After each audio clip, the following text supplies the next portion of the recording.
Hello and welcome to another edition of Sports Talk Philadelphia here on LaSalle TV. I'm your host, Josh Abrams, and on today's show we're going to discuss the Sixers as they start their season in 4 days in Boston. And then after that, we're going to talk about how we can potentially fix the Eagles. It's a lot easier said than done, I'll tell you that much. All that and more after this intro. 7, 6, 5, 4, 3, 2, 1. You'll never have the sacred stone. Oh, this you crazy mother.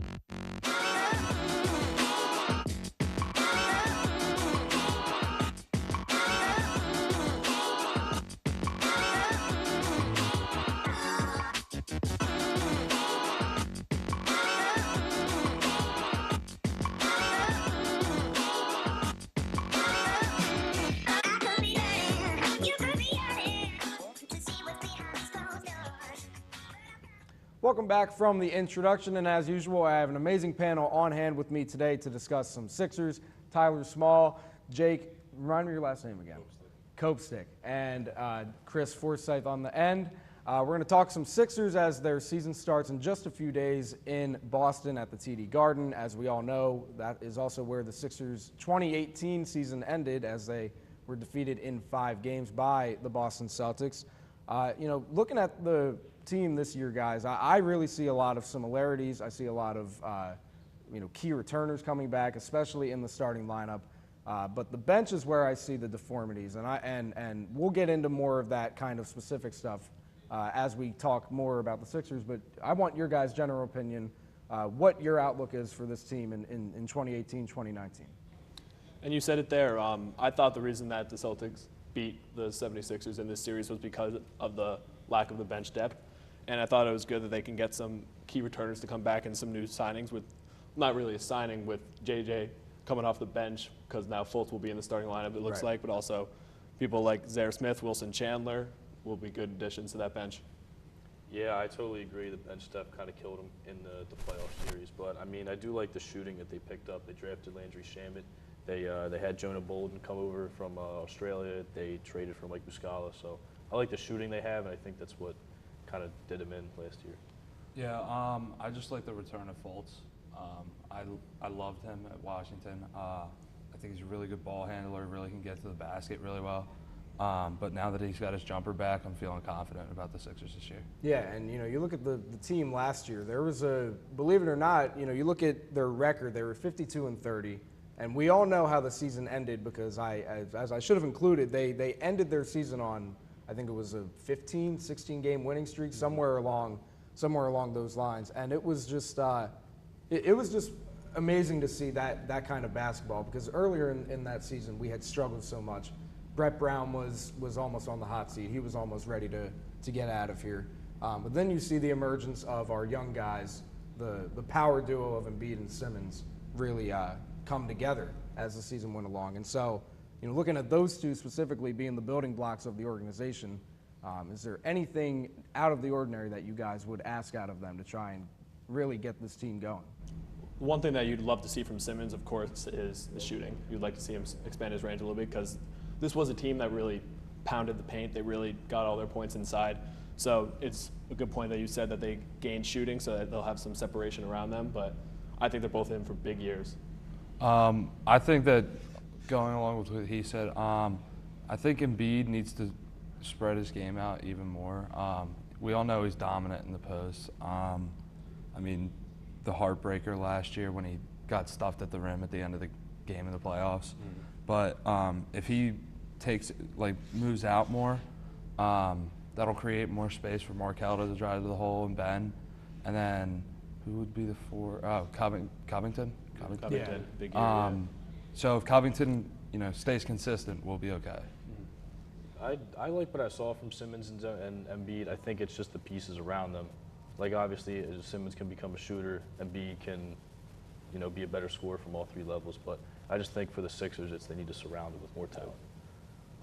And definitely, as I said in the beginning of the segment, the reason why I actually liked our bench last year just because we had guys like Ilyasova, Bellinelli, as we know, he hit that big shot in Game 3.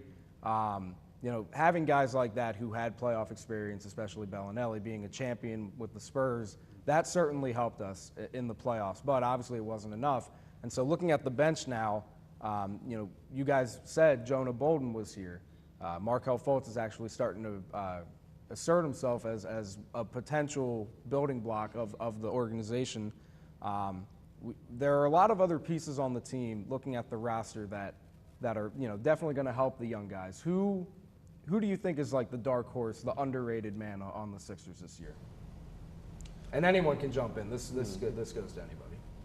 Well, I'd say somebody that really could be a sleeper that really could be a big part of this team because, the NBA is really known for their powerhouses, so I just have to give it to Fultz because there will be key building pieces in this lineup off this bench, but you need those superstars. You need that big three, as you could say. Right. So I think Fultz having a big year and actually staying healthy, playing 70 to 80 games this year will be huge. Yeah, I don't think a lot of people know what he's capable of yet, but what do you guys think? I kind of like the addition of Wilson Chandler. He's an older guy to come into a younger locker room. He can defend on the perimeter. He can shoot threes. So he's really just a guy who can play probably positions 2 through 5, and you get a veteran presence in the locker room. So he's a guy that I'm looking forward to seeing play this year. I think this is the year that Dario asserts himself as a top 25 guy. Hopefully they give him more playing time than usual, but I just think this is like his year. Like he looked great last year, and the year before he almost won Rookie of the Year. But I think this is the year, like the third year, is where he's going to pop off. Yeah, and you certainly hope so because, as you said, given those accolades that you just mentioned of him, he definitely has the potential to make himself a great fourth option, not even off the bench, maybe in the starting lineup, and that's where it's going to be a little confusing. So we'll see what happens there. But looking at the rookies, we briefly talked about Jonah Bolden and Jake. You mentioned Landry Shamet. He was another pretty. I liked him out of Wichita State, great shooter. But you look at the free agents that we got. We didn't really pick up anybody eye popping, right? Wilson Chandler's a veteran. Mike Muscala from Atlanta. He's been in the league a couple years. I'm really excited for Jonah Bolden. And we'll see what Landry can contribute to the team. But looking at the guys that haven't been in this organization for too long, do you expect enough contributions to be able to lift us into that top tier of teams? I do, and solely because you said it, there wasn't a blockbuster trades really made in this offseason for them, and that's solely because they didn't have to. They didn't want a clean house. They didn't want any new big faces conflicting with Embiid, Simmons. So I think that these building pieces all as a whole will be able to come together and be a good second unit. Yeah, I agree. Like I said, I like the shooting that they brought in. I really didn't think they could have. I mean, of course, they could have used a superstar, but I don't think it was like an immediate need for them. So now they have these complementary pieces that can replace Embiid and still stretch the floor. I think it's going to be a big thing for the Sixers this year. Yeah, I mean, I've seen just a little bit of Jonah Bolden. I remember watching Shamet in March Madness. Mm-hmm. But what Jake said, I like the idea of letting Simmons and Embiid become the superstars on the team and not having like someone like LeBron just come in and be like, this is LeBron's team now, because we all saw how that ended up in Cleveland with Kyrie leaving. So. Yeah, absolutely, and I think a lot of people at the end of last season and going into the offseason were just a little too antsy or too impatient to try and get somebody like LeBron or even Paul George or anybody that can help elevate the team. But looking at off the court now, there are two major additions to the Sixers that I think are going to pay huge dividends in the end. Maybe not so much with Elton Brand, just simply because he just got off the court. But adding Monty Williams to the coaching staff is huge, and I want to know what you guys think about what the bench is going to look like towards the front. I think Williams' main goal, what he's going to need to do here, is kind of clean up the mess that the front office made, and that's going to go along with Elton Brand too, because thank goodness there's no burner account anymore. But you still need to clean up that dirt. You need to get all that working on that level, because you're not going to be able to win and come out of the Eastern Conference with a front office like that. Right. I like the addition of Monty Williams. I mean, it can't hurt. He's coached a lot of basketball. He's coached the Pelicans. He coaches for USA Basketball. So, I mean, it's a dude who's seen a lot. So I don't think it can hurt in any way, and I'm glad he got on board. I like the addition of Elton Brand. I think the fact that he, like you said, just recently got off the court, he has that connection with the players right now. So big free agents, he can talk to them as if he's their friend because he probably does know them because, I mean, everybody in the league knows who Elton Brand is. Mm-hmm. Yeah, and so before we head to commercial break, if you guys, if you were to just off the top of your head say, who's your MVP for the team? We know about Embiid and Simmons, but from a specific standpoint, who is your guy's MVP and why? I would honestly have to say Embiid, solely because I think from what he could grow off of, like you said, stretching the floor, becoming more of this kind of era's center, I think that he could put up MVP numbers not just for the Sixers, but for the entire league. He could definitely be in the conversation at the end of the season. I'm going to go with a bit of a dark horse. I'm going to say their MVP is going to be Fultz. We've seen the Sixers get to a third seed with Simmons and Embiid, so I think Fultz is going to be the driving force to carry him farther than that. Yeah, like I said earlier, I think it's going to be Dario Saric. I think they're going to give him more opportunities, and I think he's going to battle for that starting spot with Covington. And I don't think Covington's going to stay consistent enough to outduel Dario Saric. So. Yeah, and if I had to choose an MVP, I would probably choose Simmons just because he was my standout star last week. Looking at his game and how he's been compared, the way he's been compared to all of these legends is just unbelievable because we haven't seen a player like that since Magic Johnson, since Grant Hill, even when he got injured. Before he got injured, he was still considered a great player. And Simmons is going to be the guy who pretty much sets everyone else up in my eyes because he's going to have the ball in his hands.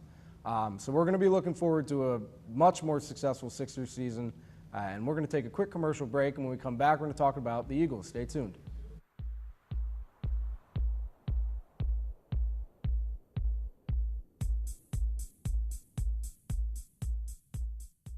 Tell me you didn't watch the Phillies game last night. Unfortunately I did, and it was just so heartbreaking to see the first 8 batters strike out. Claude Giroux hasn't done anything for this organization. I'm confused. You're doing an internship in sort of marketing and production, right? I really can't believe that Ben Simmons won't be dropping threes on the court this year. Hey, Tanya, I know you're really busy, but could you tell me who the Sixers play on October 28th? Doctor, in order for the Eagles to win this week, they're going to need 250 passing yards from Carson Wentz. We're going to need 100 yards rushing. I don't care who it is. We're going to need a lot of good production from our tight end and wide receivers. And I'm going to need 5 interceptions from Malcolm Jenkins. Yeah, Mom, look, I know the money situation isn't good right now, but I promise you Travis Konechny's going to have a breakout year. Hey, I had to climb to the top of Mount Everest to find Nick Pavetta's ERA. Sports Talk Philadelphia. We talk nothing but sports all the time.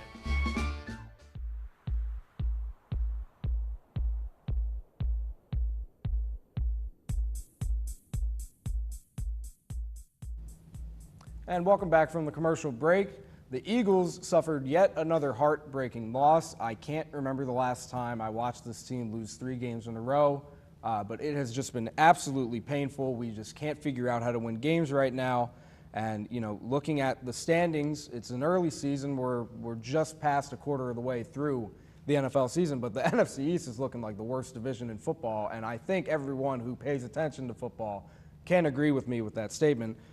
So guys, we're 5 games in, and I think we can all agree that nobody thought this team would be 2-3. And how could you? By just seeing who's around them, seeing this lineup. And I think the number one component to it is because of this defense. I think the secondary's really struggled. Their line's been going strong. They had no running game like against the Vikings. I think they had combined 150 yards. So that's held strong, but they really can't blitz because they have no secondary. They can't trust the corners or the safeties to guard the throw. Yeah, it's just crazy to me they're 2-3. I really thought they'd be 4-1, 5-0 right now. I thought they would pick up right where they left off. Yeah, and 5-0 was optimistic to me, but looking at the quality of teams, when you say 4-1, that one should have been to a team like Minnesota. Yeah. Like not to a team like Tampa Bay or Tennessee. And even in their victories, you've seen that they've barely won. They've barely won a lot. They've been close every single game. They haven't blown out the teams they should. Do these close victories over Atlanta and Indianapolis, so if you were to combine the two close losses and then the 3 heartbreaking losses, because let's admit they've all been heartbreaking, Do the close wins give you any kind of closure at all? Because for me, it doesn't make me feel any better that we're, I said that we were transitioning into watching this team close out games, and of course, after I say that, they lose 2 games in a row. I mean, it gives me a little bit of closure to know they can kind of close out a game. I mean, closing out a game against the Colts isn't really that big of a deal. I mean, they're the Colts. Let's think about it.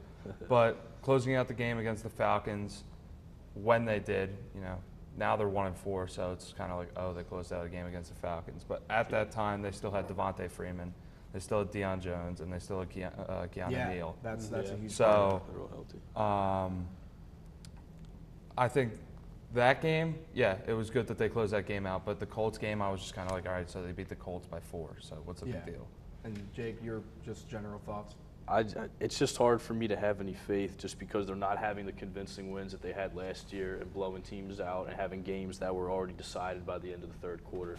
And even like to lesser teams that we were talking about with the Colts and the Titans and the Bucks, the game they lost. So it's just it's different to not see the convincing wins that they had last year. Yeah, and looking at the schedule, and we don't necessarily have a graphic for it right now, but if you know the general teams we're playing, right, and not in specific order, but we have teams like the NFC South, besides the Falcons and Bucks, the 2 competing teams that are going to compete for the NFC South, so the Panthers and the Saints. You have the Jaguars, the Rams.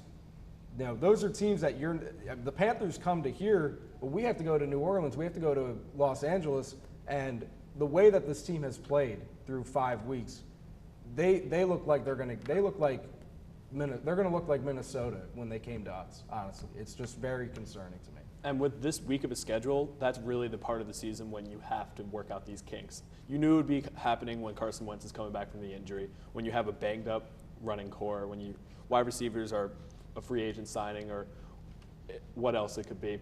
But with these weaker teams, that's when you have to have it so that you can have that team that's beating people in the third quarter, like you said, making the games out of reach when they get to these teams like the Rams or the Jaguars, anyone that's difficult like that. I think the second half of last week was convincing for me, though. The defense kind of stepped it up a little bit. Carson Wentz looked like Carson Wentz. And if they carry that through, I think if that was the sign to me where they fixed everything, like it finally all meshed together, then I think we're going to be good. But, I mean, this team's so inconsistent so far, you don't know. One drive they'll look like the 2017 Eagles, one drive they'll look like the 2016 Eagles. So it's almost like night and day with last year's team. The D-line is still there, but the O-line is a little shoddy right now.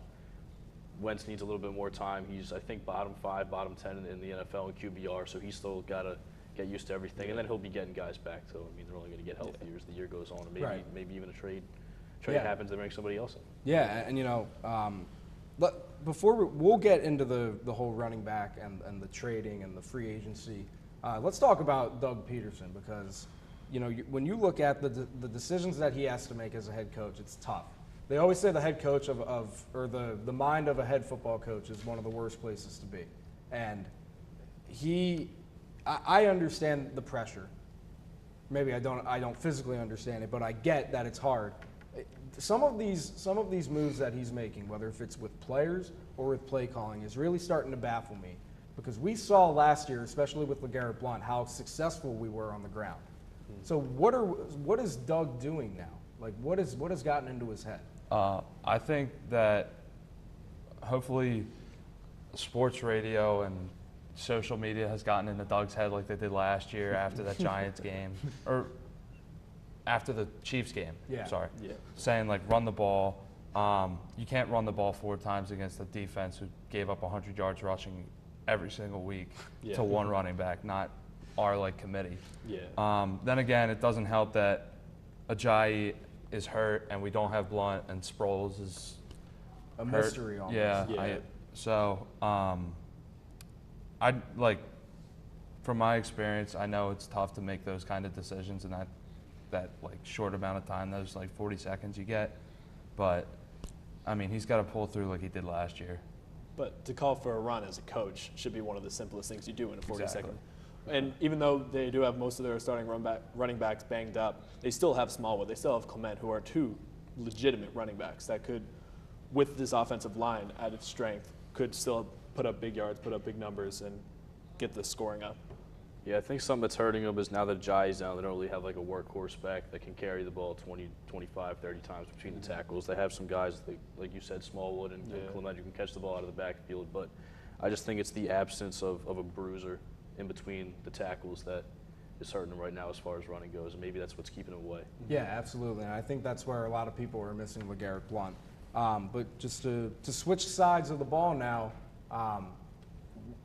let's talk about Jalen Mills, because he's one of the most interesting players I've ever seen on an Eagles squad. I like the strategy that they did against Atlanta, where they let Julio get his yards. They didn't let them get past him, but they kept him in front of him and just let him catch. Look at those stats right there. So in 2 games, he only gave up 100 yards to 2 of the best receivers in the league. We know what Julio Jones is capable of, and T.Y. Hilton has been a solid receiver for very long. But weeks 2, 4, and 5, which were our losses. Yeah.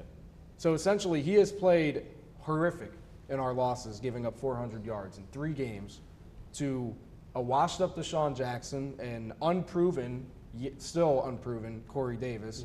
And Adam Thielen is one of the best comeback stories I've ever seen. But what is wrong with Jalen Mills? I mean, I don't understand how he has the audacity to do what he did Sunday.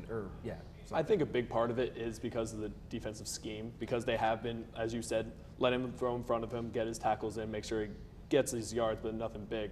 But it's almost like a difference in the personnel, like not really respecting the receiver you're against when you're letting them blow past you because you're just not good enough to keep up with them. So I think it has to do with the coaching, but it also has to do with Mills just has to be better. Yeah, like what he said, I think Jalen Mills has a mindset where it's like, all right, I'm going to show everybody I can cover Julio Jones. I can lock him down. I can show everybody I can cover T.Y. Hilton, let him have him do nothing. But then he, like you said, he stands across the line. He's like, oh, that's a washed-up Deshaun Jackson. That's Corey Davis. He doesn't have any touchdowns yet until, of course, he scored against them. Yeah. And then Adam Thielen. He's like, this guy, he's a one-time guy. Last year he had his year, and then this year, I mean, he's still doing well this year. I don't know what he was thinking, but I don't know. I think yards per game. I think it doesn't help that Rodney McLeod isn't there, because they could run like a cover 2 with McLeod and Jenkins, but now they have to run like a cover 1.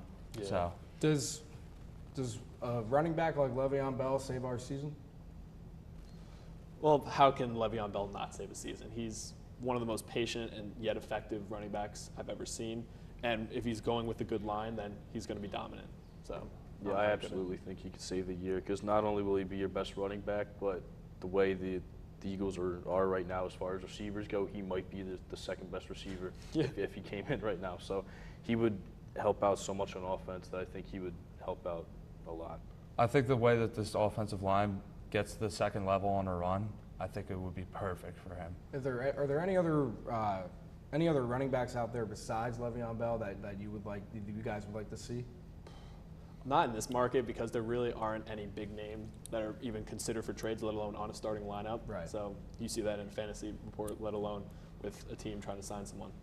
Yeah, I've seen a bunch of names, like the graph we have up here, like David Johnson, who just signed a big extension there. So I don't really know if David Johnson's a guy that they want just because he just got locked up. I don't know if the Cardinals are going to want to give him up, but I see Shady McCoy up there too. I don't know what the price is going to be for Shady McCoy, but he's a guy that I guess can do a lot of the same things that Le'Veon Bell could do. So maybe that could be a guy they could take a look at. Yeah, preferably I'd like a guy who could run through between the tackles and a big guy. So Le'Veon Bell, David Johnson. I mean, Shady can go through the tackles if he wants. So any of those guys. Running backs are valuable these days. I mean, I'm sure you guys play fantasy. You know how tough it is to get a good running back. So that's going to be a very hot topic, hopefully after tonight's game and in the weeks coming. So we're going to move on to Fast Five. That's right, it is back. Fast Five is back. And Tyler, we're going to start with you. So we just talked about the running backs. Is there anyone besides Le'Veon that you would want in free agency, or are you high on Le'Veon? High on Le'Veon just because of I think he would just sign with them in spite of the Steelers just because he hates the Steelers right now. But another one, like we just said, would be like David Johnson. It could be Shady McCoy. They'd be huge just to help out. Jake, we're going to come to you with a Sixers question. Given the expectations and all that we talked about, I'm putting the over-under at 50.5. Are you going under or over? I'd probably say over. The East is a pretty weak conference. Now LeBron's not there, so there really only is Philly, Boston, and Toronto, who are the three main people there. So I think the Sixers could easily hit 50, 55, 60. Yeah, I'm with you on that, about around 54 or so. Chris, looking at the Eagles' schedule, we know how tough it is. What team are you most scared of that's on our schedule? I mean, it's pretty simple. It's the Rams. The combination with the defense they have and the way that Jared Goff is playing, I think that they could dismantle this team. Right now, at least. Right now, definitely. But if they go in with the mentality they have now, they're in trouble. But if they go in with the mentality they did last year, we're in business. Yeah. So.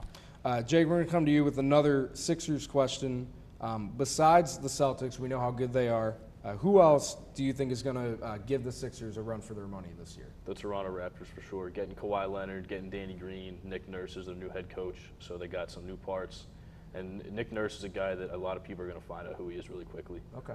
He was an assistant there. He knows a whole lot about basketball, and I think he's going to be a big reason why the Raptors are going to make it this year. I didn't know that they had signed him that, but I guess you learn something new every day. Tyler, last but not least, so there's 4 teams left in the MLB. Great matchups on both sides. Who do you have winning it all? I said before this, whoever came out of the Yankees-Red Sox divisional matchup would win the World Series. I love the Brewers coming out to defend the NL, but I don't think they're good enough to take down the Boston Red Sox, who had 109 wins. They just have a great rotation. Their offense is So a could put up 16 Brewers a Red night. Sox World Series with the Red Sox winning in how many games? I'd say 6. Okay. Let it come back to Boston, and then they can Yeah, win it. I think that's pretty ideal. So we thank you all for tuning in this week. You can catch Sports Talk Philadelphia on LaSalle TV on Facebook, on Twitter, on lasalle.edu/LaSalle TV. Also visit our YouTube page. We hope you guys enjoy your weekend. We are hoping for a Birds victory. We need to get on the win column. It has been far too long. We thank you all again. Everyone have a great weekend, and go Birds.